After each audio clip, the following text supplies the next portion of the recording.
ปะกันแถมแล้วมิดแก้วสหายตึงยิงตึงใจคนฟังกู่ผู้มาฟังกำจ๋าพันละนากาวอูของตุเจ้าตนนี่เกาไม่ถมกันละหันบ่มลี่กำแมงหมานีห้องก้อยจิกกุงอยู่ดินตายย้อนดอกก้อยเยียนซอมบนดอยห้อยเก้าไม่แห้งขี้เต่าบ่มงา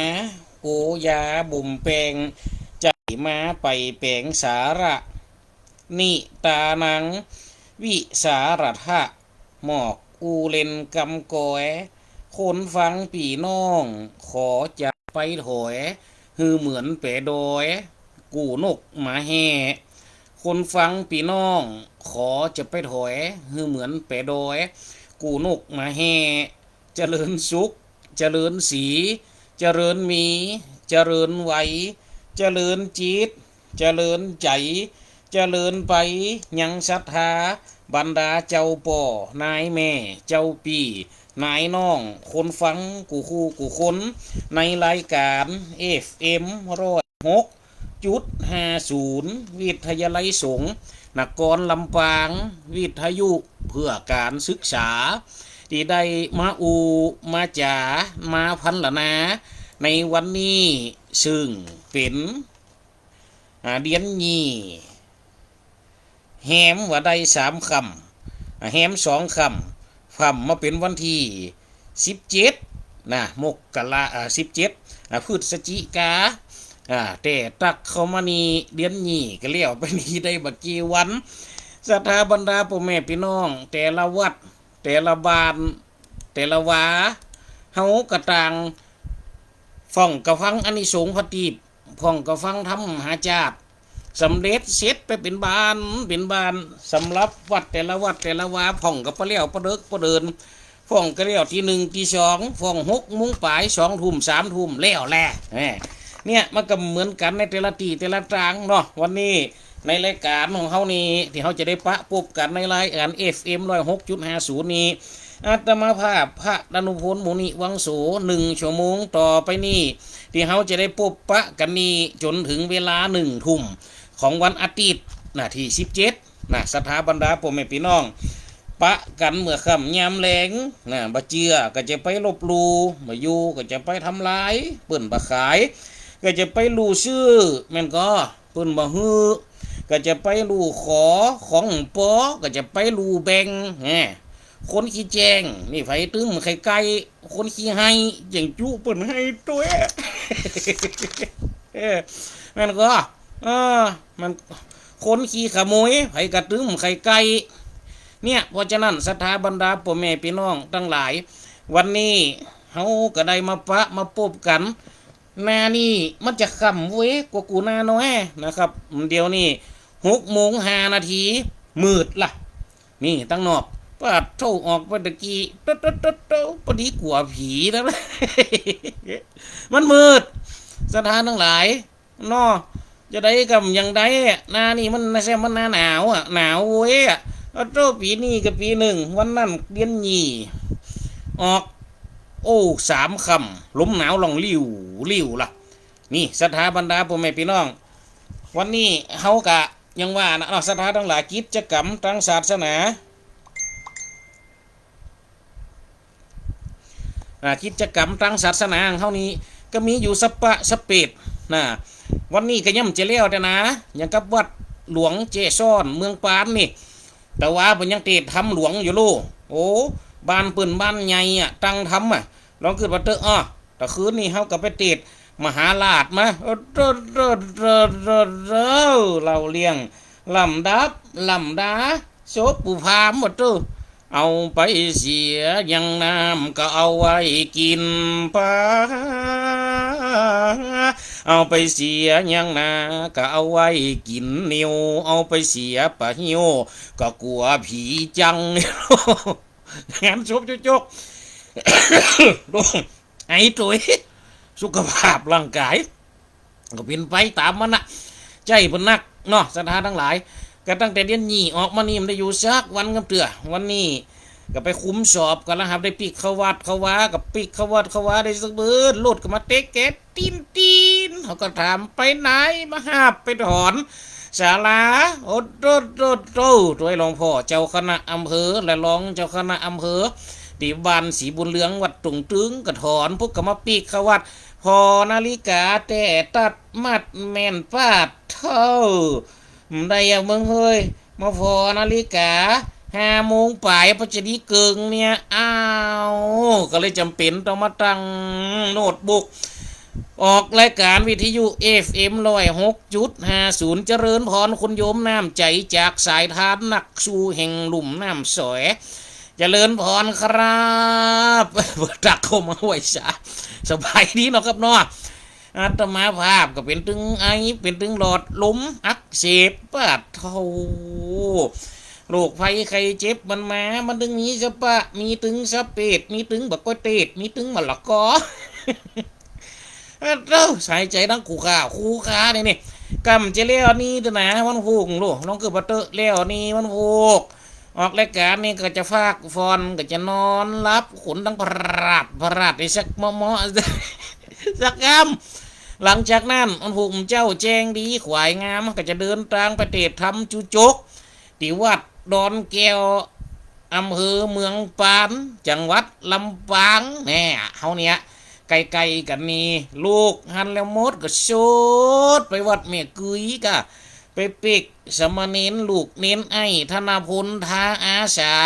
โยกเสกสุมย่อมยกขึ้นมาให้ได้เป็นพระสงฆ์องค์เจ้าตนใหญ่ตนเท่าตนตุยตนหลวงวันนี้ตะกี้อันเปิ่นออกถ่ายทอดสดอีรถห้องขวัญนะฮะพอดีดูแจ้งซอห้องขวัญมาหัวมันดังได้อาศัยรถลากว่าปุ่นหัวขวัญใหญ่ใบใหญ่บอดบัดนี้เนี่ยสถาบรรดาพ่อแม่พี่น้องแม่แรงนี่ตั้งอำเภอเจช่อนปุ่นเปิดก็มีการแห่ก้มสายอยู่โลมีบอกไฟดอกอยู่นะเฮาก็ว่าจะไปห่วมได้เปิดกันยังได้ไปห่วมกันเตี้ยป่านนี้ยังอยู่เพ่อยู่ปีกไปจะตันหัวมึงเอ้ยไปพอหมาเลียดตองบ่หัวเนี่ยสถาบรรดาพ่อแม่พี่น้องงานวัดงานวาสำหรับวัดห้วยแหนเฮานี่แห่กุมสายที่ไต้วันแล้วไปตั้งแต่วันนี่ออก14 ค่ำเป็นวันโกนบ่รู้เวลาเนี่ยนี่เพิ่นแห่กันมามุงตุ่มมุงปัตตร้องเฟิงกันมาเป็นยะเป็นอย่างฟ่องกับเฟนเดือน12อันร้องกระทงเดียวดายปีนี้มีหวานใจโสดไปหาอันนี้เนี่ยก็เฟนเดือน12น้ำก็น้องเต็มตะลิงบ่โอ้ปีนี้น้ำน้องเต็มตะลิงยะมาตัวมันน้องไปแล้วมีกับห้อยตะฟังเก่าโอ้เนี่ยศรัทธาบรรดาพ่อแม่พี่น้องแล้วการแล้วงานเนาะเขาก็แห่กันมาถึงวัดหนึ่งจะเป็นเตะทำอานิสงส์ตามพัตีบโลดวันนั้นเอาวันเดือนปิงเนี่ยตีฟาดมานี่นะเขายังเอาเตะทำลงอยู่โลเตะทำมาทีสมณิเตะสมัยตะกอนนี่โต้เพิ่นจะคัดเอาเสียงเห็นเนอะเสียงน้อยๆเตะทำมาทีเสียงกลางกุมารบันเสียงใหญ่โจจกมหาราชปุ่นกันนกรบ่แหมนั่นจะเท่าเจ้าเสียงใหญ่นะแต่สมัยมันจะเลือกมันได้มันเขียมเรากับขนาดวันดีปีนี้เขาเตะมาทีเสียงอีจัวโคนโตดตั้งตะโลเสียไปพวกเหรอฟนอยเตะนี่อ่ะสถาบรรดาพ่อแม่พี่น้องเอากระตึงจ้างว่าจะได้เนาะกูสิงกูยังมันจะเรียกก็เรียกมันได้สมัยตะกอนรอเลือกได้สวยก็เรียกได้อีเลยเห็นกะโตที่สวยนี่เป็นยังไงความหมายถ้าเป็นสมัยมันเดี๋ยวนี้เปลี่ยนแล้วนะคำว่าสวยนี่ถ้าสวยนี่ก็เลียมซีรีส์ยุ่งเก่ากันเรื่องห้องสวยนะมันก็โตมันเฮานี่จังหุมเป่งมาตักบาทเนอะโตตักบาทเจ้าก็โคตรคนสวยมะถ้าสวยคนตักบาทก็จะเป่งแฮมยังหนึ่งถ้าสวยไปหาเมียหาหมอก็จะเป่งแฮมยังเอาหางปุกหัวเอาหัวปุกหางยังบนว่าไว้นะสถาบรรดาพ่อแม่พี่น้องไปถึงขั้นปุ๊กก็จะตุกสลุกสวยอะโลมันก็1 น 2 แหนบกำตุกสลุกสวยแบบมีประมาณนะอันนี้ว่าเล่นได้นะมันจะของแต่กำตุกสลุกสวยก็จะมีประมาณเนี่ยสถานต้องหลายคนไปหาตัวเจ้าเอามั่มสบายกะเป็นยังกะอันใดจะย้อนว่าเป็นยัง จะรักษาไปยังใดบ่ก็จะตกสโลกสวยคนเก่านี่เนี่ยศรัทธาทั้งหลายตั้งหลวงเฮานี่ก็ยังมีประเพณีหมู่นี้อยู่โอ้แห่กระทงยุคเก่านี่สมัยตะก่อนกระทงหลวงกระทงบกนี่มันจะมีตะก่อนนะมีกับกระทงน้ำเนี่ยยุคตู้เป็นละอ่อนนี่แห่มาส่วนมากกระทงกับวันก้มสายนี่แห่คนละวันกันก้มสายจะแห่วัน14ค่ำกระทงมันได้แห่วัน15ค่ำนะยุคตู้เป็นละอ่อนนี่ยังได้แห่วัน15ค่ำเพราะว่าวัน15ค่ำปูนไปพอกันเจียโฮมปูนเปิ่นเอากระทงไปประกวดแข่งกันปุ้นเป่งกุมไฟอ้ายขึ้นลมนะมันทบแตกมาบยั่วมาบยั่วบ้าเท่าแต่คนไปรวมกันปุ้นคนที่อยู่ตั้งบ้านเพ่ฟังทำกับมีกับคนเราคนแก่กับหมูละอ่อนละอ่อนอย่าหมูตุละอ่อนน้อยๆเฮียเนาะเงินก็ไปปุ่นได้รถเต็มประการแรกคือรถเต็มประการที่สองบ้านมีรถประการที่สามอยู่ด้วยอีปัวอยู่ด้วยปู่หลวงไม่หลวงด้วยคนเฒ่าคนแก่ปืนไปกับได้แปะมาอยู่วัดไปอ่ะยิ้มทบบอกไฟอุงไงบอกไฟอุงนะโอ้โตปีนี้ได้ดีแฮล่ำโยมไม่เลี้ยงปันนะเจ้าของร้านสังฆพันธ์ขัวดอกไม้ไฟอำเภอเกาะค้าบนได้ถวายตึงเตียนอานิสงส์พระตีบมาเป็นชุดหนึ่งบอกไฟดอกบอกไฟอุงนี่แหมชุดหนึ่งโอ้โตเตดทำปันกระถาผูกแหลกจบเลยจีบ้าฟอลออนนี่มันได้ไปเจียวหมมันแวดถึงพระโตมันขึ้นสูงใช้ปืนแปลงเกณฑ์ไงอะเต้าโมเนี่ยศรัทธาทั้งหลายเอามาจีวัดบ้านนอกนี่ละอ่อนกับพ่อกันป้าโตเนี่ยก็ขอเจริญพรล้านโยมแม่ฝันเป็นยังยิ่งน่ะที่เป็นได้ห่วมกันปีนี้เอามาทานเอามาถวายแหมมันหนึ่งชุดหนึ่งก็โยมเจอ้วนเปิดก็ฝากมาตั้งคุณโยมแม่อวยน้องนุดนะก็ฝากเอามาหือจีเอามาหือป่วยแหมชุดหนึ่งอันนี้เสมขึ้นสูงขึ้นทางก็ทั้งได้บึ้ดเดี๋ยวแตกโบกมาเต้าแล้วอ่อนป่ายยั่วนี่หาสถาบรรดาพ่อแม่พี่น้องโอ้มันเป็นเย็นยี่เป้งมันนึงม่วนมันโลมันก็ฟ่องกับมานอนเผาเฮียนตามฟ่องกับมานอนเผาหัวหมวดกันเตดโอ้กลัวแต่ละผูกจะเตดเสร็จฟังหันนี่ที่ตังเนติตังขีญาสังวันนานาวิเศษจาห้องเหตุทำกุมาลาบันก็บังคมสมเด็จจาระเดชเสร็จแล้วตอนนี้ก่อนแล้วมูตอยู่ตั้งลุ่มตีกองตำตุ๊บตรงปัตตวันนั้นท่านอาจารย์เสน่ห์กระลงยังไม่เพียกเขาเอาลงอยู่หลุไฟมาเตะเงี้ยมีข้ามมีขึ้นหรือยังว่าน่ะมันออกได้เสียงโทรศัพท์หรอมันตึ้งมิตุ่มมิตามันตึ้งมิตามมิยังแล้วนักตับอย่างเดียวใช่มันหนึ่งเด็กเสียงกองกับหนึ่งย้ำเนี่ยสถาบรรดาพ่อแม่พี่น้องเนาะวันนี้ฟังก็อยู่ตั้งคืนตั้งไก่ฟังว่าจะในเขตขอกแดนประเทศที่ไหนก็ตามที่เขาได้ยินเสียงนี่เขาก็จะได้ปะได้ปุ๊บอะโหล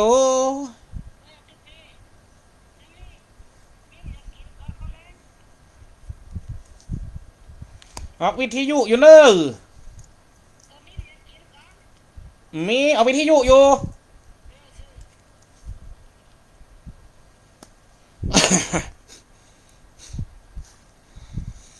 อ๋อขอสุมาคือว่าชมมันโอ้มาแท้พ่องก็จะเอาขวามาผู้จัดเตียนนี่60มันเสียวันการวันเดียวดังนั้นหีดห้อยติดเกยแง่วันการมันแง่มได้โยนมาผิดวันติดวันจันทร์เนี่ยมาเถอะชีวิตตัวเจ้ามันก็จำเป็นจะต้องได้แง่เพื่อนนะหัวมูนี่เจ้าถ้าสัก3เจ้านี่ถ้า5เจ้านี่มันอยู่มีอยู่3เล่มเนาะ5เจ้านี่ก็จะตกอยู่15แม่เนาะ15เล่มว่า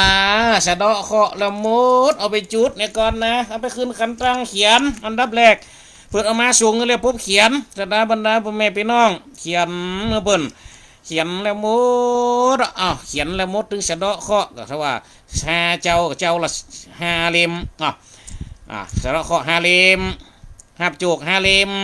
สืบชะตาหาเล่มนี่เอาไปว่าที่ยังสมมุติว่านิ่มดีปูจ้าอันนั้นกำได้เนี่ยเตียนะปูนเรียนไปเนี่ย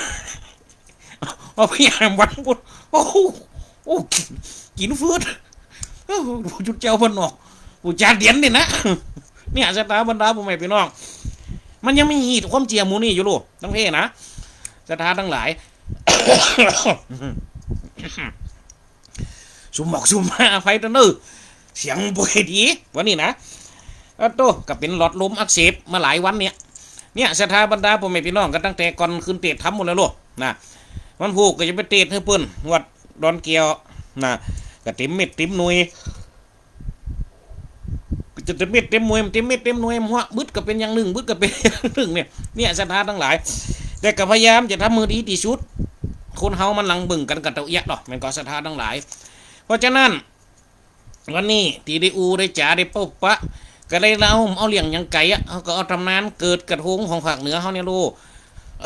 กระทงของภาคเหนือนี่มาห่มมาบดตั้งต้นหัวตีกำจะมีตั้งแต่ดีว่ากระทงมาเป็นน้ำเลี้ยมเจโลเก้าหัวตีเขาไปฟังเตอะในทำผูกแหลกตีเจเตดในวัน14 ค่ำเลยคือยังอันนี้สงตามพัตีบโกมไฟมันจริงอ่ะสมัยตะกอนกระตึกอันนี้สงตามพัตีบเนี่ยจื่อบนโลสมัยมันเดือจุดประทีปโคมไฟอันนี้สงถวายประทีปโคมไฟแห่งกำนะยุคสมัยตะกอนเมียกระตึกเนี่ยอันนี้สงตามพัตีบนี่ตึกเนี่ยโตเป่งพัตีบนี่สถาบรรดาพ่อแม่พี่น้องพันตีนกานี่ปันอันกันโลว่าเท่าอย่างไม่ยากนักแต่นักว่า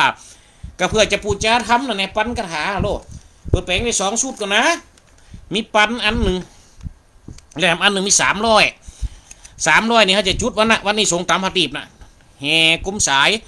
เอากุมสายมาถึงแล้วมดสถาบรรดาพ่อแม่พี่น้องเอากุมสายมาเวทเลี้ยวเกี่ยววิหารแห่มาเป็นเส้นลู่กุมสายนี่นะเอาเจียกมัดติดกันสมัยตะกอนจะเจียกลีลาไอ้ยังตันหันของก็เจียกลีลานี่บอกว่าเจียกลีลายุ่มเอาหูปแล้วแหมสมัยหนึ่งพิกตู้นี่เป็นเจียกข้าวมันจะแข็งหน่อยเจียกข้าวนี่แข็งแต่จะเจียกลีลานี่มันจะนุ่มเนี่ยสถาบรรดาพ่อแม่พี่น้องมัดกุมสายห้อยเป็นจุดเป็นตีเป็นเส้นวางเสาหนึ่งจะมีอยู่10 แกนเนี่ยสถาทั้งหลายยาวเนอะนนี่ตั้งไว้หางบานบนนี่ขบวนนี่หิมอยู่หัววัดเพื่อกินข้าวน้ำจำเขาแรงเหมือนดึงได้ยินเสียงแห่ของวัดนิ่งนงนิ่งนงนะนิ่งนงนิ่งนงนะนงนิ่งเหมือนดึงได้ยินเสียงกันนะเป็นสัญญาณไว้เสียงปาดเสียงแน่ที่จะอยู่วัดเพ่เพราะเสียงปาดเสียงแน่ยังมาอยู่วัดล้อเพราะมันมาโดยเฮียนตานเขาวัน14แรงโลแห่ปาดแห่แน่มันจะมาโดยเฮียนตานมาอยู่วัดล้อแล้วเพื่อก็จะแห่ตาวเอาแม่อ้อยคนฟังรายการโทรเขาหาเนอเจริญพรไม่อ้อยกวสาเจริญพรเจ้าได้ยินชัดดีก็ชัดเจนดีเจ้าวันนี้พวกใครสบายตัวใดเนอสมบอกสมมาอภัยไอ้ขลุ่มอย่างเดียวกันนั่นกะนั่นนึกว่าเป็นกาเฮาอันนี้ก็ไอ้ขลุ่มเหมือนกันนั่นเอาว่าเป็นไอ้เปลี่ยนอากาศตู้มากระเมยทุกนั่นมาเจ้าก็ตามเมยกูเจ้าโต้ขายของนั่นเรื่องแค้นหน่อยทั้งวัดหัวแหนนี่มันได้บิณฑบาตนะถ้าได้บิณฑบาตก็จะได้ไปตากหมูเจ้าได้ไปตากหมูเจ้ายังแก่ตอนนี้เมยก็ลุงอย่างพ่อหาอย่างพ่อหมาน่ะแม่นะเดี๋ยวนี้โต้ฟอหานี่หาไตมุนฮิอาโหนั่นน้อยมแม่เนาะดังเฟยยังตกเฟียมแรงมันนั้นทั้งมุนยังว่ากำเจ้าก็หาไม่แรงตกก็มาแรงมาเดียวนี่ก็ถึงลงแล้วแม่น้ำเดี๋ยวนี้ลงอ่ะนี่เดี๋ยวนี้ก็ลงอ่ะบ้านเฮาน้ำมุนเอาโหโอ้โหเดี๋ยวก็จะไปอาบน้ำนะนี่อาบน้ำเด็กกำได้หนาวแม่นะเข้านะอย่าลืมร้อนสาตุได้ยินชัดดีนะท่านปุ่นนายกแม่เนาะชัดเจนดีอันนี้ก็อย่าลืมร้อนสาตุได้ยินชัดดีนะท่านปุ่นนายกแม่เนาะชัดสาตุกำน้ำมันสกัดเนอแม่เป็นกำลังใจขอบคุณจัดนักนายกแม่เนอวันนี้แม่อ้อยโทรเข้ามาเป็นสายแหลก มาอูมาจ๋ามาปุบมาปะกันตะเกียวกันว่าจะโตมาเป็นสายแหลกก็จะเปิดอันนี้จะกำเป็นว่ามันใจจะกำมันจะเอาขันตังมันจะเตียนมือเอาก็เลยจะเป็นละไปฮันเนออกวิทยุอยู่เอามาก็เอามาละนอกทันใดมันก็บางคนนี่มันจะเลี้ยวใจนะตัวเอาจะแห้งการประเดี๋ยวนี้มาเปะแม่มาปุจเตียนนะแม่นะประเดี๋ยวนี้ต้มประตูเคาะประตูเดี๋ยวก่อนเดี๋ยวก็เอาก็จะเอามากล้ามปาดโทษตายอะค่ะเนี่ยสถาบรรดาพ่อแม่พี่น้องนี่แห่ดูเขามันจะลืมนะแห่กุ้มสายอะไรกี้แห่กุ้มสายเขามาถึงเนาะเอาครับผมท่านอาจารย์ผอ.ครับครับผมเราคนเกตตักมาแล้วอาจารย์โอ้เป็นเจ้าหน้าที่ด้วยนะครับคุณโยมเจ้าหน้าที่นี่เปิ่นก็ตักขึ้นมาอยู่ประจำจากคณะสถาบันตุงฮกบอกว่าฟังคนเราคนแก่บรรตุงฮกก็ฟังรายการทั้งทุกปีอยู่เนอะล่ะอันนี้ก็เป็นสหัสธมิกด้วยกันโดยดีมาตลอดนะอาจารย์นะเนาะจื่อบุตรแด่ในบุตรนี่เขากับประมาณโลเนาะเรากับประตักกันประมาณหันนะกระตักกันเป็นประจำนะครับเนี่ยสถาบรรดาพ่อแม่พี่น้องแห่กลมสายเข้ามาแล้วปุ๊บหนึ่งจะได้เตะทำเย็นยี่นะทำผูกแหลกกับอันนี้สูงตามพัติพันโลนะเนี่ยยังทำผูกนี่มันมีตำนานดูอันนี้สูงตามพัตินี่โตอ้าวแม่คำมีมันแม่กงเจริญพรโยมแม่คำมีเนอะนมัสการเจ้าพระอาจารย์สาธุเลี้ยวเดียนยี่ดีดักปัจจัยอะไรแม่นแล้วหลอดลมอักเสบกระถินจะไกกระถินได้ไปห่วงสักกันโอ้โหนั่นน่ะกะเห็นได้พระได้ปุ๊บกันสักกำแม่คำมีบันแม่กุ๋งหมูเนี่ยกับแม่ยังกัดที่ปุ่นครับเป็นยังเพิ่งกระฝากมาหอมอยู่ด้วยได้โอนตังมาหอมสาธุเจริญพรโยมแม่คำมีเนอะ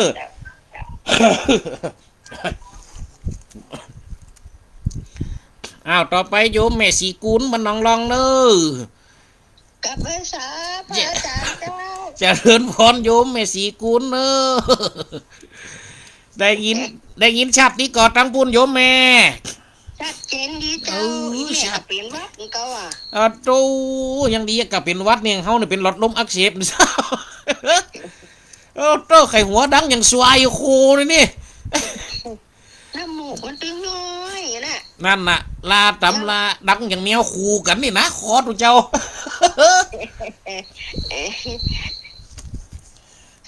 แม่น่ะก็นั่งฟังนี่ใครหัว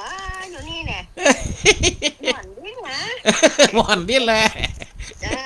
ครับชัดตูได้ยินชัดเย็นกันหนอดทั้งปุ่นเนาะชัดเจนดีเจ้ากำลังใจนี่นะจะเลื่อนพรเนอะที่บละบลืมกันชัดตูครับ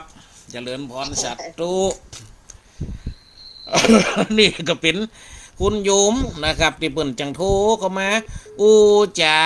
ปราศัยโดยสหัสมิตรปิยมิตรโดยดีซึ่งกันตลอดมาโยมแม่กูคู่กูคนนะวันนี้โยมแม่แก้วลองไปเป๊กลูกเน้นไอ้บุ่นว่าดักแซบตะกี้หันโยมแม่เห็นสีเอาลงโลเปิ่นไปเป๊กหยักบุ่นไปเป๊กไอ้หยักบุ่น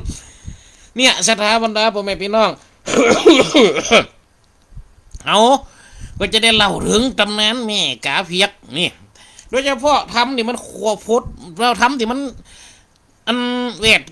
อยู่ตำลงบ้านเฮานี่ถ้าเป็นทำเมืองแต่นี่เป็นว่าเมืองพระเกิดนี่เมืองพระเจ้าเกิด5 พระองค์นี่เมืองพระเจ้า5 พระองค์อยู่ที่วัดพระเกิดนี่โลเป็นว่าที่9 เดือนนึงวัดพระเกิดเป็นที่แหล่งกำเนิดของแม่กาที่ได้มาไข่เอาไว้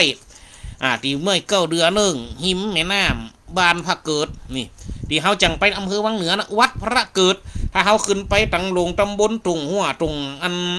ฮีผู้นี่จะอยู่ฝั่งตังฝั่งฝึกตังถ้าเขาขึ้นเนาะจะอยู่ฝึกตังซ้ายนี่สถาบรรดาพ่อแม่พี่น้องวัดพระเกิดนี่นะเนี่ยเลยเป็นตำนานเวียงกาหลงเขาแล้วนะแม่กาไปเชาะหากำกินไปหลงอยู่เวียงกาหลงเนี่ยฝึกตั้งหลายดอยฝึกตั้งตกนี่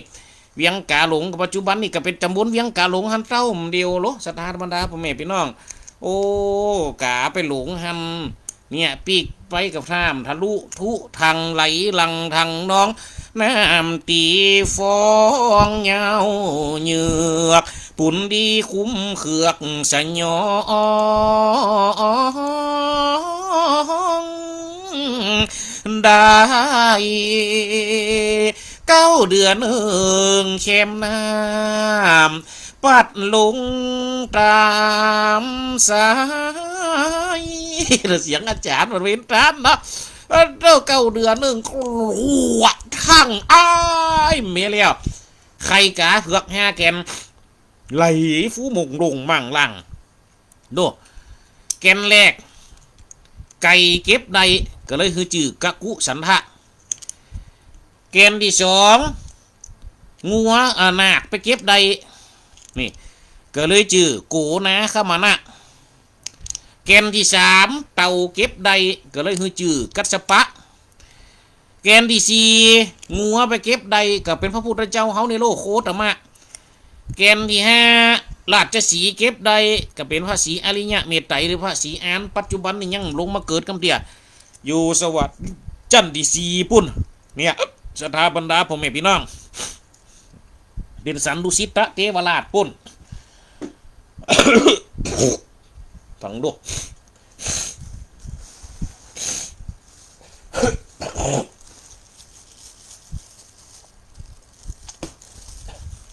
โอ้ขอสุมอกขอสุมาขออภัยนะนึถ้ามันเสียงมันหลบกวนดีมันงามจะได้ไหม ว่าเป็นวัดเป็นหลอกลวงอักเสบเนี่ยสถาบรรดาพ่อแม่พี่น้อง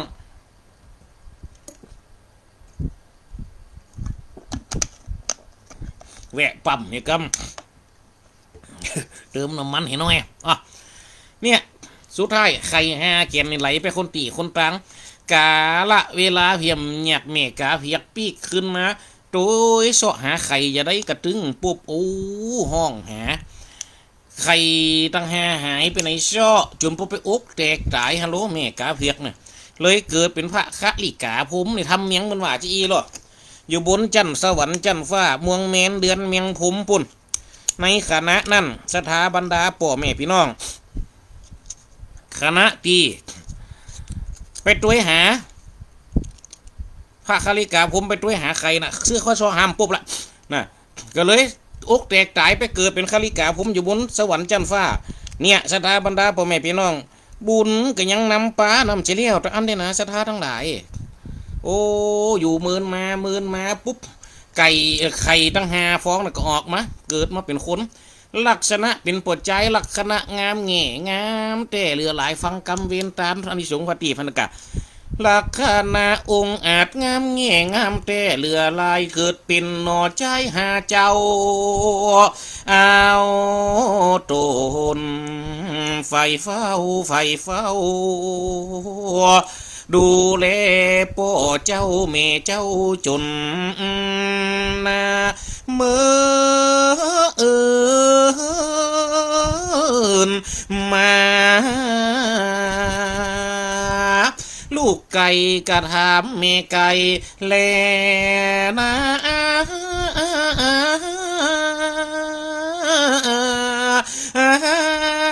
เป็นอย่างใดกันจ้า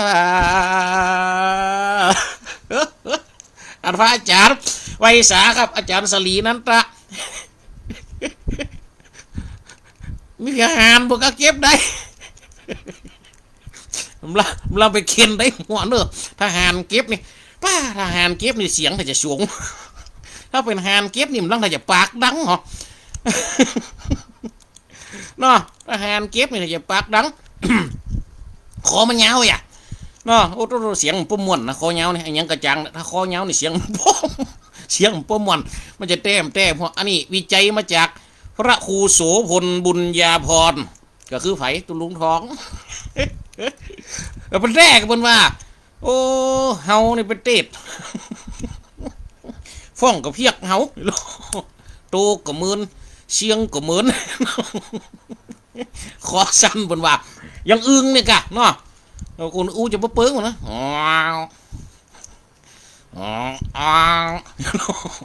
ขอสั้นอย่ามันก็อ่านหานในคอเงาเอิกอักอย่างนี้หรอ เนี่ยผลวิจัยมาหมดนะไปว่าบนได้ไม่ว่าบนได้เนี่ยพอผลวิจัยมาแล้วจากเขาคุ้มซ้ำหรอกเนี่ยสถาบรรดาผมเองพี่น้อง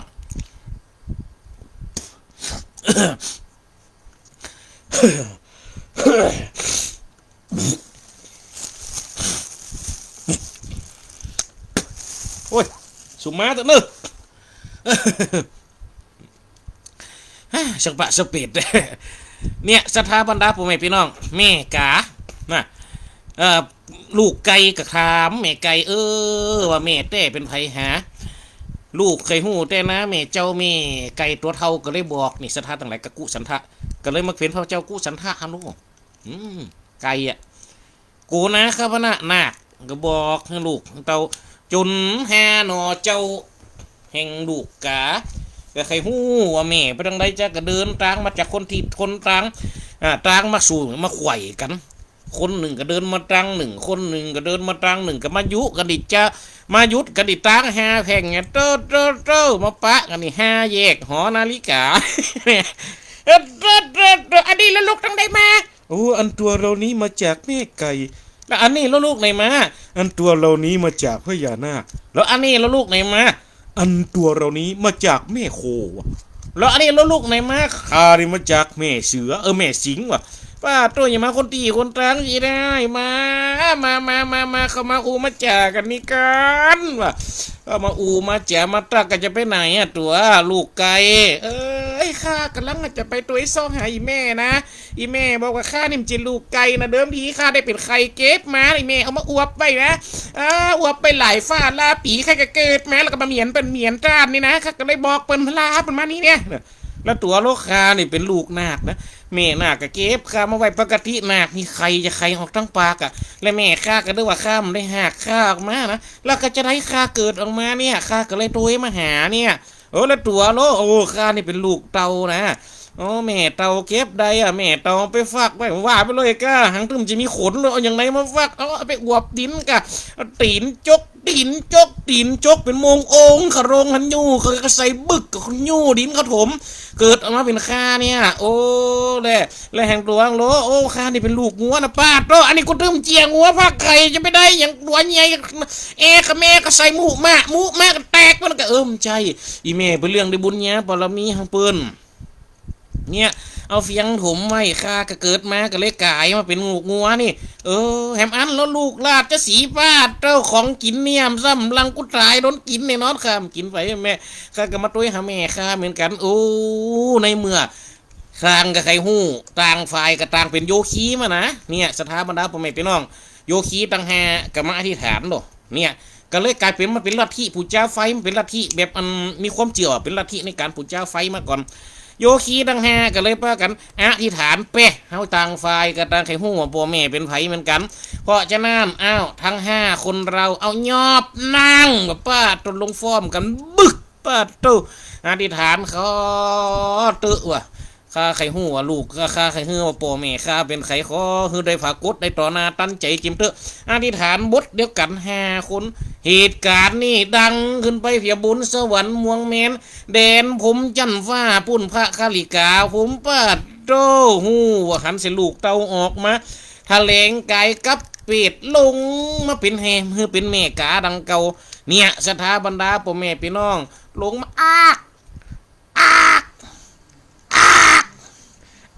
ว่าป้าตัวไอ้ยังห้องนะว่าป้าตัวก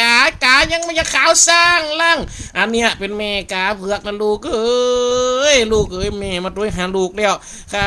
สอหาสูแต่เก่าเดิมตีจนนี่แม่มาอกแตกตายนี่ดังตูบกำเดียวนะสูเดี๋ยวนี้แม่ได้พระได้ปบสูแล้วนะสูนะขอเถอะตายแล้วเป็นอีแม่แต่บ่แม่แล้วถ้าเป็นอีแม่แต่ไหนลองทดสอบอธิษฐานโดยญาณบารมีเนี่ยสถานทั้งหลายโดนมันนั้นคือน้ำนมไหลออกจากปลายมือไปเข้าปากถ้าว่ามันโต๊กลงทางนอกลงชักเม็ดนี่แสดงว่าแม่เป็นลูกของข้าว่ะอยากว่าแล้วปุ๊บก็อธิษฐานเนี่ยสถาบรรดาพ่อแม่พี่น้องน้ำไหลออกจากปลายมือไปเข้าปากของราศีตั้ง5 นี่สถาบรรดาพ่อแม่พี่น้องตั้งได้หันเป็นต้นมาก็เลยขอเอาสัญลักษณ์เป็นตีนกาเอาไว้เวลาเดือนหี่เป่งเหมือนใดจะมาอธิษฐานสักการะปูชาอีแม่ทีนี้นะอีแม่เด้อขอให้แม่ดูแลลูกดูแลเต้าเด้อแม่เด้อ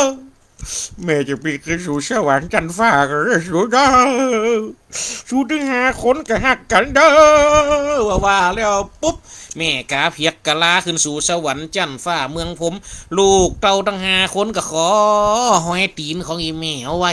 เนี่ยก็เลยกลายเป็นการสักการะปูชาพระตีนกานี่สถาบรรดาพ่อแม่พี่น้องเนี่ยเป็นหีดเนี่ยเป็นหอยมาจนหอดสมัยเดียวแต่คนสมัยเดียวหูเหตุหูการหัวมีอย่างสักอย่างกาเพียกกาเพิ่มมันจะได้รูปมันจะเกี่ยวกับอย่างสักอย่างมันมีการอย่างเราเอาปฏิไปไว้พระเจ้าอย่างเดียวกับมันต้องห่วงมาไว้มีสักอย่างกาเพียกกาเพิ่มนี่หูความเข้าใจล่ะ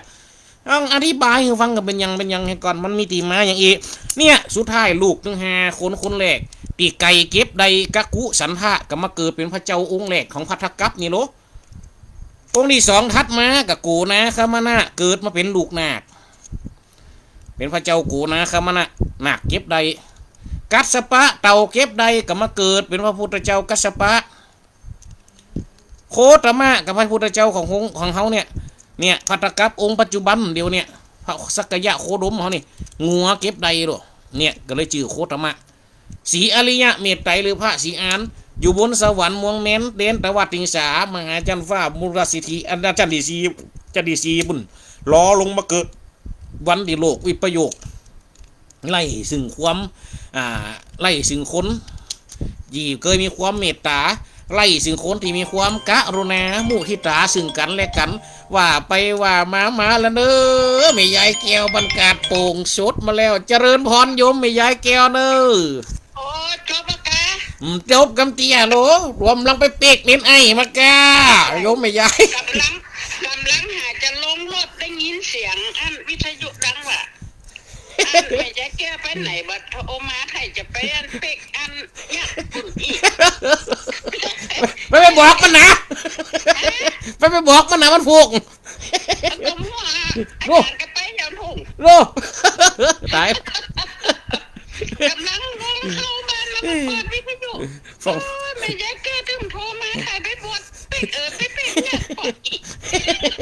แก้กันว่าแก้กันฮะไปบอกมันนะมันจะได้ยินบ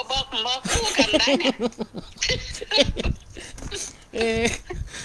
ยังจบกันแหละยังจบกำเตียกันลังหาเราถึงกำนั้นแม่กาเฟียกไม่อยู่อ๋อกำลังหาติ๊กกาเฟียกครับจ่าอันนี้แม่ลูกขวัญเนี่ยเลี้ยงแม่พังเด้อจะเล่นฟอนเด้อ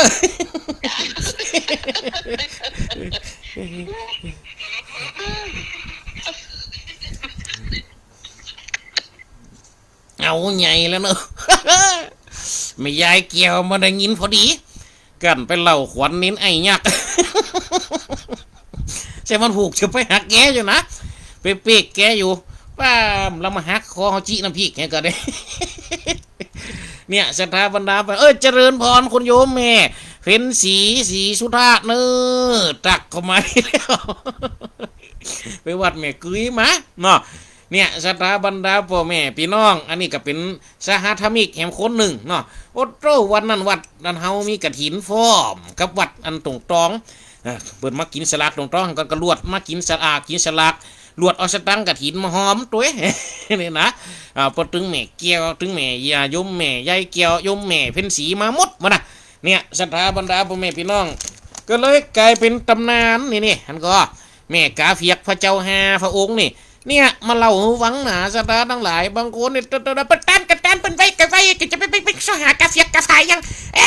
กับเป็นไว้กระชาจะไม่ยากจะบอกไว้ฉาพระเจ้าไม่ได้หรอกกระตัวกับหูเก้าบาซื้อมาเก้าเดาหอยก่อนนะกระแตกเนาะก็จะนุ่งต่างไว้มวนแหมน้อยนี่สตาทั้งหลายแล้วสำหรับร้อยกระทงนี่มันมีอยู่2ในยะนะสถาบรรดาพ่อแม่พี่น้องในยะที่1เพียสุมมาพระแม่กงกานี่สันเตียได้ตอกลักฝ่ายได้ง่ายลักหลอได้ฟอลักตุ่นได้บุญลักสะพังจะเจริญพรคุณโยมป่อสมควรเนอะเจริญพรกาเฟียกกันดีแล้ว ฮะ ประเดี๋ยวนี้เป็นจังหวัดก็มาเป็นอำเภอ ที่ไหน เป็นจังหวัดก็เป็นวัดก็เป็น โอ้เป็นวัดด้วยนี่นะมวนชักนิ้วขาเค้กเลย นึกว่าเป็นตำบลนี่หว่า ถ้าตำบลปันนี่ ฟังดูนะแม่ขัดจานมี2สถานีกันนะ เจริญพรมี2สถานีกันแหละอันเจริญพรถึง2สถานีที่เพิ่นเอาออกเนอะ ครับ เจริญพร คนนึงเขาเรียนโทรต่อเด้อคือแม่น้อยตัดถ้าถูกโทรต่อ เจริญพรเห็นไว้ตาถูกแหละเจริญพรครับอันนี้ก็ตางเวียงเป่าๆนะทั้งผมป่อสมควรแม่กระโทรเข้ามา เนี่ยสถาบรรดาพ่อแม่พี่น้องสหัสทำอีกแหมคนหนึ่งนะครับกระโทรมาเป็นประจำเนี่ยสถาทั้งหลายลำดับกราดนี่เขาก็มาเล่าถึงอย่างสถาบรรดาพ่อแม่พี่น้องร้อยกระทงอันนี้กับมันก็มีได้กันถึง2ในเนี่ย2ขกูล2สายบุญ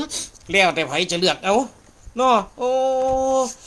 ประการที่1เพื่อปูจาห้อยพระพุทธบาทที่พญานาคขอไว้หิมแม่น้ำน่ะมะทาพุ่นเนี่ยสถาทั้งหลายตัวฟังในกรรมในปุ่นเว้นกระทงแหละเนาะเขาปุ่นฟังเถอะเอาฟังพญานาคขอไว้นะอันพญานาคานาคเจ้าอักใดฝ่อเฝ้าขอให้พุทธบาทขององค์สมเด็จสัมมาสัมพุทธเจ้าย่ำฟังแม่น้ำนามาท้าไว้นาตีโนนนี่ลูกพออาจารย์บางคนจังลงเสียงตีโนนเรียกสถาบรรดาพ่อแม่พี่น้อง เป็นการสักการะให้พระพุทธบาทในอย่างหนึ่งเพราะศาสนาเขาเนี่ยเป็นศาสนาพุทธลูกความจริงแม่น้ำเขานี่กำจิบไปหาไปชื่อไปเฉียมไปชวกไปต่อหาแม่น้ำนามาทะมันอยู่คนเราเฟือกันอินเดียมันอยู่ตั้งเหนือมันก็อินเดียเนี่ยมันอยู่ตั้งเหนือไทยปูนไปตั้งเมืองจีนทิเบตปูนโอ้โตตั้งเหนือพม่าพวกเห็มกัมมาโลโอ้โตแล้วเขามาลอยไตพี่มันจะไปโพสเนี่ยแต่เบิกกระสมมุติเอานะศรัทธาทั้งหลายก็มีถูก2น่าจะเลื่อนวอนโยมแม่น้อยตาถูกเด้ออันนี้ ไปถามหาโยมแม่ได้กี่ โอ้ผสมควัน ถามหาแม่นี่ โอ้กันนั่นนะแฮะ มาถาม ถามหาแม่น้อยตาโรงไงฮะนี่เด้อ นั่นน่ะเดี๋ยววันหน้าปุ๊บนายถามเงินก่อนมาถามหาวันนี้ แล้วบัดเดียวนี่แม่เป็นพังอยู่นี่นะ เป็นฟังอยู่นี่เลยผสมควันเนอะ แล้วมันจบเนี่ยเนาะ วันนี้เอาคำจบเนาะอันนี้นะ มันจบมันบ่ม่วนเนาะ ครับ จบ ได้ยินชัดดีหน่อยโยมแม่เนาะ จ้า สาธุ เป็นกำลังใจเนาะ สาธุ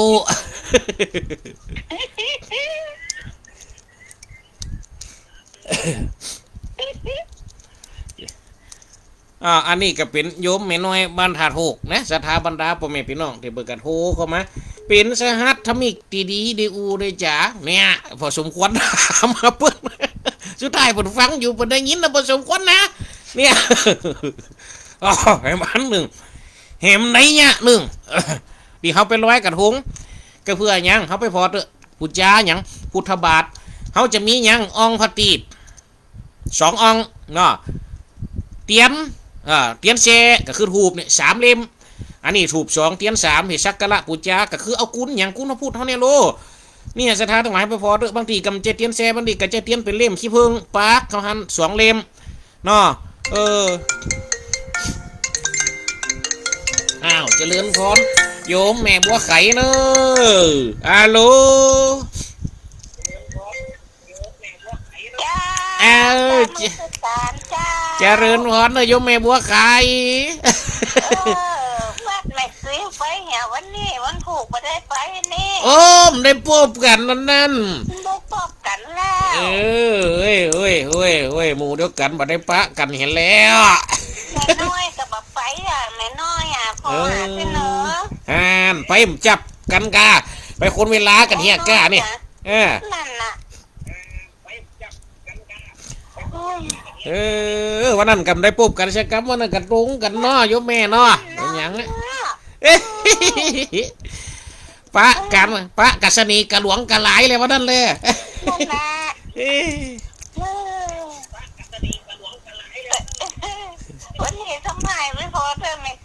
ไงเหลือโมจังกันนะ ดูโอ้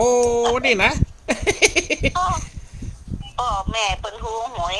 เป็นยังจังเอาไง เออดู ข้อสองก็ใส่แหมนู่นได้เรียนก็ได้หรอ ดูโอ้ นั่นไงเลยอ่ะ ดูงานใหญ่เล่นเนาะ น่ะ เฮานี่ตึมเข้าไฟสักคน30 ปลาย ถามใครว่าใครได้หือไม่จ้าบ้าอ่ะพี่น้อง แรกโอ้38 39ปีนี้เข้าไฟสักคนเนาะ บุญไฟบุญมัน นั่นน่ะห้อมหนูกับหนูไตห้อม สาธุ สาธุครับขอบคุณเจริญพรเนอะ อย่าขาบข้างหลังแค่แต่ขาบนะ สาธุครับจะกินยากินยุบก่อน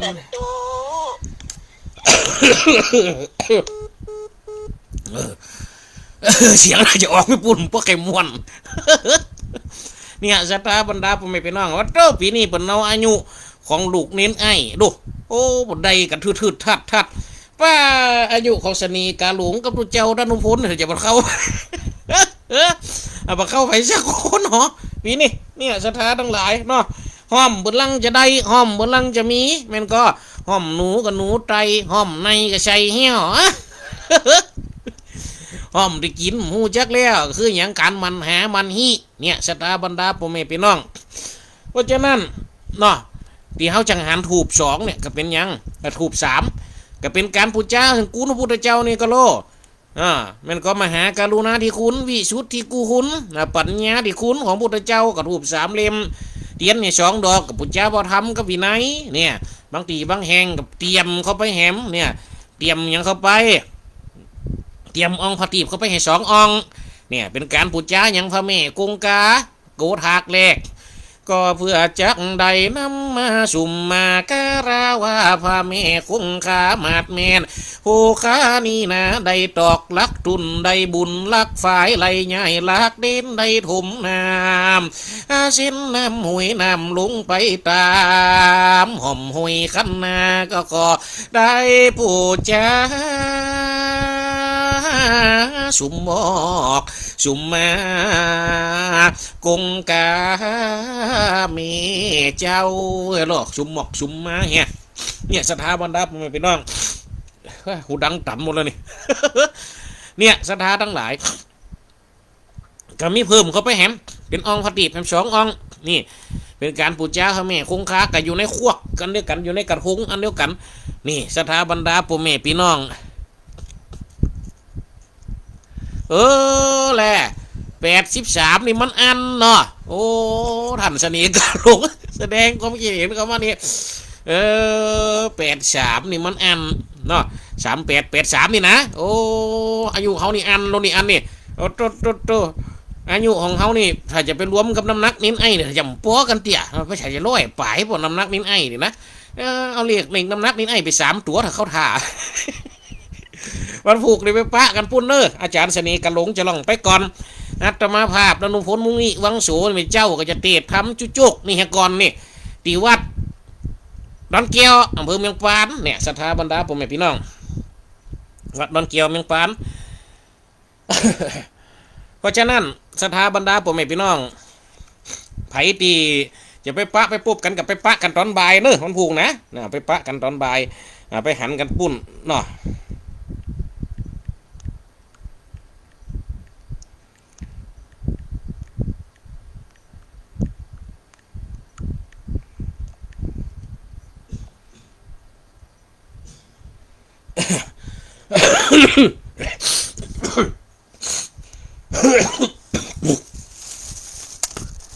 โอ้สุมหมอกสุมมาอภัยแต่ในวันนี้เนอะนะหากว่าเสียงบาปออันนี้ตัวใดโอ้ดูโอ้สนีกาหลงมาสอนี่หมดละโอ้เปิดห้องขวัญเน้นไอ้แม่ยายเกี่ยวให้น้ำตาจะประรวมวัดรวมว้าอินดูเน้นไอ้โอ้เขาจะห้องมาหยากแต่ขวัญเน้นไอ้นี่ของมันตุยเนาะรถแรงเยอะหลากแม้บอกกันว่าเจ้าคนเก่าเนี่ยไปเอาจ้างกันมาหลากนะขวัญเน้นไอ้นี่เนี่ยสถาบันดาพ่อแม่พี่น้องมันผูกเขากับไปปะไปปุ๊บกันปุ่นเนอร์เนาะของกินกับหูเน่า ของหน้าคำบาเล่าก็หูลืมเนาะของ กูสิงกูยังวันนี้เฮามาเอามาจ๋ามาปรารณาคือกันฟังเนี่ยก็เป็นการสักการะเป็นการปูจาวันลอยกระทงของเฮานี่แหละลูกเนาะศรัทธาบรรดาพ่อแม่พี่น้องโอ้ไผได้ไปลอยฟ่องก็วัดห้วยแหนมันนั่นเฮาก็มาถึงวัดกับวัดนี่มันได้ลอยใช่กะมาลอยมันเจ้า เอาลอยกระทงไปกัน ว่าแพงไว้แล้วเนี่ยจำร้อยกับได้ไปซื้อปุ่นก็จะร้อยกับบานกับไอ้เพราะตัวไม่ยากกันเจ้าตัวเนี้ยมันแรงกับไปเตะทำด้วยกับป้าปูนะกะร้อยจะซ่อนบ่ เสี่ยมจางลงมันจีตาบ้านเฮาตาบ้านปืนขึ้นอยู่ขัวดอยช้างก็เบนมาขึ้นหนีกับป่วยลงปุ่นบังกับป้าตัวเฮียมแยกเหลียวหลงไตปุ่นเปลงขัวลุ่มมันเอ็มอันหนึ่งขัวเต็มว่าต้มเมียอังกูจุ่มลงไปเป็นเกิงน้ำเนี่ยสถาบันดาพ่อแม่พี่น้องฮั่นทีแรกจังช้อจะเอาไปพอเลี้ยวถ้าจะกินเลย แม่นเอาโลปกติเขาไปหันในกระจ่างเด้อโอ้ปุ่นจะมัดเอาเจียกเขาไปมัดมือพนักเลยนะเจียกจะมัดมือเน้นไหมนะโอ้เปิดหึงไปไทยเอาแหวจังช้อกับผมมัดในมดนะครับก่อนในยินว่าจะเอี้ยนะพี่เหยปีชนีกะหลงผมกระนิ้นข่าวว่าจะเนี่ยจังช้อไปมัดแล้วต้องเอาได้ไปมัดว่ะรุ่นนี้เจียกเล็กก็จะอยู่เนาะโอ้สุดท้ายอะไรเดี๋ยวกึดหยากป้ากูจะเอาไปนี่กูเอารถยังมาขน กูจะเอารถยังมาตรางไปเนาะจังช้อถ่ายจะแย้งเลยเลยเอาขืนไว้หันอย่างเก่าน่ะเนี่ยลองขึ้นมาเด้อเริ่มเอาสิกำหนดมันได้ยินวันนี้รู้ต่างว่าเพราะกูเถียงมันถ่ายจะได้ยินมันโทรมาเถียงนะเน้นไอ้เนี่ยวันนี้ถ้าจำได้ยินจะมัวยุงเปียกปุ่นอยู่เลยมันได้โทรมาเถียง เนี่ยสถาบันดาพ่อแม่พี่น้องท่านสนีกะหลงก็เป็นคนปอนซนเขานะว่าเขามันจะให้ว่าให้แม่ไม่ย้ายแก้วท่านสนีกะหลงเป็นคนว่าสั่งเขาว่าเนอะเขามันจะให้ว่าเนอะวันนี้นะเจริญพรเนอะนะครับเปิดกระตักเข้ามาไว้สากับผู้หลายท่านที่มันได้ตักเข้ามาได้เข้ามาจ่าได้มาพันนากันณที่นี่อัตมาภาพก็ออกรายการมาตั้งแต่ต้นหัวที่เริ่มชั่วโมงแรกจนมาถึงตั้งบันป่ายแห่งการจ๋าแห่งการบรรยายล่ะลูกนะสำหรับศรัทธาบรรดาพ่อแม่พี่น้องที่ได้ร่วมทำบุญทำกุศลก็เข้ามาถึงที่งานกฐินวัดห้วยแหนก็ดีที่ได้หายได้หอมกันได้ไปปะไปปุ๊บกันที่วัดแม่ปุ่มหลวงคนก็ดีสำหรับที่บนได้โอนมาก็ดีเนาะทุกเจ้าก็ได้ประกาศไปทั้งเฟซผ่องก็มีได้มามาจ๋าในนี้ผ่องก็มีเนาะเพราะฉะนั้นสำหรับล้างรายจื่อก็ขอผมหมอกขอสุมมาขออภัยปัดอนุโมทนาถ้าว่ามันได้ตกได้ข้างได้เคลื่อนได้เหลืออย่างใดก็จะขอเอาไปปัดไปไปจ๋าในชั่วโมงวันติดมาเนี่ยศรัทธาบรรดาพ่อแม่พี่น้องเพราะว่าวันนี้อาตมาภาพก็ไปคุ้มสอบเพียปิกเข้ามาวัดกับเปิดมาหับไปถอนศาลาวัดดีบนจะได้ตีได้มั่งได้ห่างได้ลาลงเพราะฉะนั้นอันใดที่มันงดมันงามอันใดที่มันดีเฮาสืบสอนห่อนย้อนห้อยกันมานี่ก็ขอเป็นตบะเตจะพลบะปัจจัยเป็นนิสัยตามทรงให้เกิดซึ่งบุญญะและบารมีขอคือบุญนี่จุงได้หักสมหักษากับคณะศรัทธาบรรดาพ่อแม่พี่น้องวันนี้ถ้าว่าเสียงมันดีอย่างใดก็ตามเสียงไอ้ขลกขลักเสียงโปฟังอย่างใดก็ตามดีมันมันจะไปเสียงถึงแหบถึงแหงถึงไอ้เนอะศรัทธาทั้งหลายหากมันผิดพลาดไปก็ขอสมมาขออภัยกับศรัทธาทั้งหลายด้วยบุญใดก็ตามหน่อยที่เขาได้ห่วมกันเนี่ยมาข้าพเจ้าก็จะขอจดจำเป็นบุญเนี่ยด้วยสีบุญอย่างนี้สืบต่อขอเทวดารักษาและพอเผาคณะศรัทธาตึงหนุ่มและเท่าตึงอ้าวตึงอาตึงลุงตึงป่าตึงหน้าตึงหลานกูคูกูคนตึงหนุ่มแก่ก็ตุเจ้าก็ดีหรือว่าหลุนลาวข้าวเดียวด้วยกันก็ดีก็ขอบุญนี่ขอคือหักสมหักษาก็ขอวันนี้ที่ได้ได้จ๋าได้พันนามาก็สมควรเก็บเวลาแล้วเนอะแล้วก็ขอสมมุติยุติการจ๋าพันนาลงไว้เพียงเต่าอีนกสั่งลาฟ้าป่าสั่งลาหนองนกเขาลากรดอนสั่งลาหางกบลาเขาหูเสือลาจากทำนกเขาลากรป่าไม้กำกำจ๋ามาแกะก้อนไก่กำใดเป็นดีหากว่าพิษไปบ่อใดวิถีจีมโนบดีสุมมาเตอเจ้าคณะศรัทธา เอาอาเกเจ้าอย่าถือตุเจ้าตนนี่อูเลนเป็นเลนอูจากาวจี้กำแต่มีหันเนื้อนายถ้าเรียกเอาฟังก็ได้ความหมายแปลงจิตแปลงใจฟังไปเตียหน่อยแปลงจิตแปลงใจฟังไปเตียหน่อยก็ขอความสุขความเจริญความมั่งมุนตุนเต้าความอยู่ดีมีสุขสุขกายและสุขใจสุขตึงภายในและสุขตึงภายนอกจุงนี้แกจิมเจ้าคณะสถาบรรดาปออกไม่ออกกูคูกูคนก็ขอได้มีบุญมีกุศลท่วมท้นเหมือนกันกูคนกูคูเนอวันนี้อาตมาภาพต้องขอลาไปก่อนนะครับสุขภาพร่างกายก็บอกใครปอบใครเป้ที่จะสู้ตัวใดเพราะฉะนั้นอะไรผิดพลาดไปขอเอาภัยไว้ตัวอีเจริญพรมันผูกปุบกันเนอที่วัดเมกึยเจริญพรครับ